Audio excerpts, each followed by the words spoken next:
డబ్బు, అనారోగ్యం, ఉద్యోగం, వ్యాపారం, అప్పులతో బాధపడుతున్నారా? మీకోసమే లాంచ్ యువర్ ఫ్యూచర్ ప్రోగ్రామ్. నమస్తే, welcome back to Suman TV. Present మనతో పాటు ఉన్నారు ఎనలిస్ట్ మందరి కృష్ణారెడ్డి గారు. నమస్తే సార్. నమస్తే అమ్మా. సార్, మరి ట్రంప్ వచ్చాక తీసుకునే డెసిషన్స్ పైన మనం సో మెనీ వీడియోస్ ఇప్పటికే చేస్తూనే ఉన్నాం. రోజుకో డెసిషన్ తీసుకుంటున్నాడు ట్రంప్. రీసెంట్గా మనకి H1B ఫీజ్ వీసా విషయంలో $1,00,000 పెంచడంతో చాలా మంది ఆగిపోవడం ఇలాంటివన్నీ చూస్తూనే ఉన్నాం. అంటే దీనికి రిలాక్సేషన్గా ఇప్పుడు కొత్తగా H4 EAD వీసా అనేది వచ్చిందంట. అసలు ఏంటి H4 EAD వీసా, దానివల్ల బెనిఫిట్స్ ఏంటి, అంటే H1Bకి ఇది ఏమన్నా ఆల్టర్నేటివా అంటే ఏంటి సార్, వివరాలు ఏంటి ఒకసారి? H1B వీసాకి H4 EAD వీసాలకి ఇంకా వేరే EAD వీసాలకి చాలా వ్యత్యాసం. H1B వీసా అనేది వర్క్ పర్మిట్. అంటే ఏదైనా ఒక కంపెనీ, అమెరికాలో ఉన్న కంపెనీ తాము ఒక ఎంప్లాయీగా తీసుకోవడానికి H1B వీసా ఆథరైజేషన్ తీసుకుంటుంది. వాళ్ళ లేబర్ డిపార్ట్మెంట్, ఎంప్లాయ్మెంట్ డిపార్ట్మెంట్ దగ్గర నుంచి వాళ్ళ ఆథరైజేషన్ తీసుకొని H1B వీసాని ఎవరైతే ఆ H1B వీసా మీద రాదలుచుకున్నారో వాళ్ళకి ఇది జారీ చేస్తుంది. అప్పుడు ఏ దేశం నుంచి అయినా సరే అమెరికాలో ప్రవేశించి ఆ ఉద్యోగంలో చేరడానికి అది అర్హత ఏర్పడుతుంది. కానీ H4 వీసా అనేది ఎవరికి పడితే వాళ్ళకి ఎవరికి ఇస్తారు అంటే ఆల్రెడీ H1B వీసా మీద అమెరికాకు వెళ్ళిన వాళ్ళ జీవిత భాగస్వామి. అంటే పురుషుడు ఎక్కడికి వెళితే తన భార్య, స్త్రీ ఎక్కడికి వెళితే తన భర్త, ప్లస్ తన పిల్లలు, బ్లడ్ రిలేషన్ అవుతుందో పిల్లలు ఎవరున్నారో, మదరు ఫాదరు ఆధారపడిన వాళ్ళు ఎవరున్నారో వీళ్ళని అమెరికాకు తీసుకొచ్చుకోవడానికి వాళ్ళకు వీసాలు మంజూరు అవుతాయి. వీసా వచ్చింది నిజమే. మామూలుగా అయితే H1B వీసున్న వాళ్ళకు వీళ్ళకి కూడా మామూలు వీసాల మీద వీళ్ళకి అలౌ చేస్తారు. కానీ వచ్చిన తర్వాత ఎంప్లాయ్మెంట్ పర్మిషన్ ఏది, వాళ్ళకి పర్మిషన్ కంపల్సరీ కావాలి. దేంట్లో పడితే దాంట్లో దూరడానికి వీలు పడదు.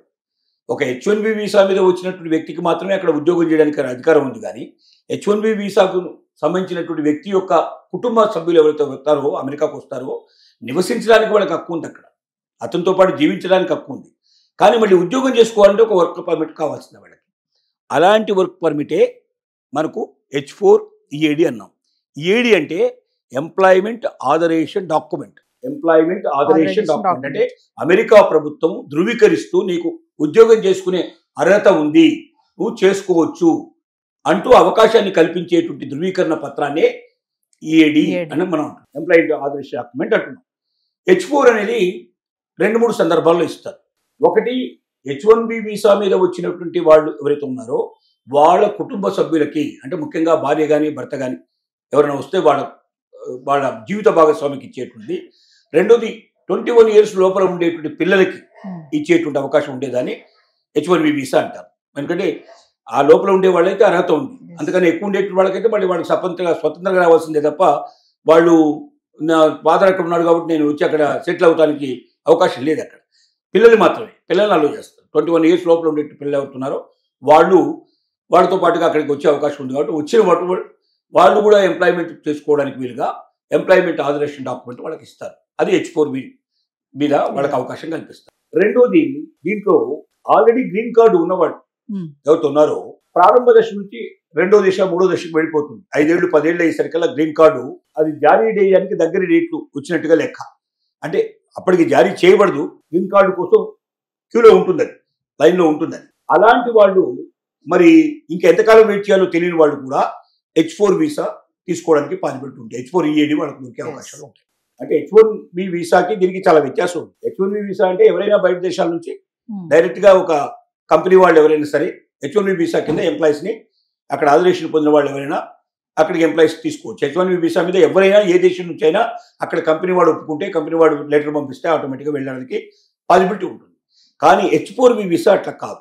H4B అనేది ఏంటంటే H4 అయితే ఏదైతుందో, EAD అయితే ఉందో, ఇది ఓన్లీ H1B వీసా మీద వచ్చిన వాళ్ళ యొక్క కుటుంబ సభ్యులకి, అది కూడా భార్య కానీ భర్త కానీ ఆధారపడ్డ వాళ్ళు, ప్లస్ 21 years లోపల ఉండే పిల్లలకు మాత్రమే జారీ చేసే అవకాశం ఉన్నది. రెండోది ఏమిటంటే ఆల్రెడీ గ్రీన్ కార్డు హోల్డర్స్ ఎవరైతే ఉంటారో, అప్పటికే ప్రవేశించిన వాళ్ళకి సంబంధించింది ఇంకా గ్రీన్ కార్డు పూర్తిగా రాక, ఎంప్లాయ్మెంట్ పాసిబిలిటీ లేక వాళ్ళ కుటుంబ సభ్యులకు అక్కడ ఎంప్లాయ్మెంట్ లేకపోతే అలాంటి వాళ్ళు కూడా H4B వీసా మీద అక్కడ వేరే ఉద్యోగాలు సంపాదించుకోవడానికి అవకాశం ఉంటుంది. దీన్ని H4 EAD అని పిలుస్తారు. ఇది కన్ఫ్యూజన్ కావాల్సిన అవసరం లేదు.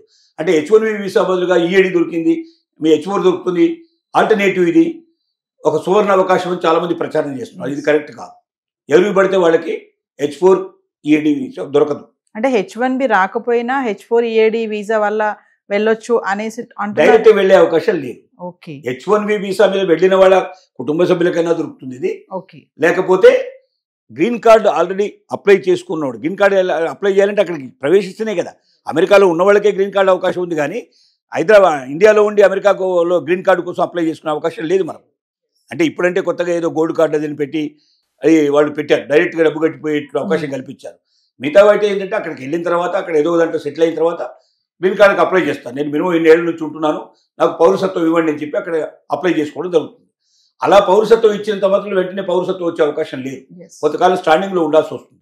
ఆ స్టాండింగ్లో ఉన్నప్పుడు చేస్తున్న ఉద్యోగం పోయి ఆల్రెడీ ఇంకా ఆ వీసా పనికిరాని పరిస్థితి ఏర్పడినప్పుడు ఇంకా వర్క్ పర్మిట్ కోసం వాళ్ళకు తాత్కాలికంగా H4 EAD వాళ్ళకి ఇవ్వడం జరుగుతుంది.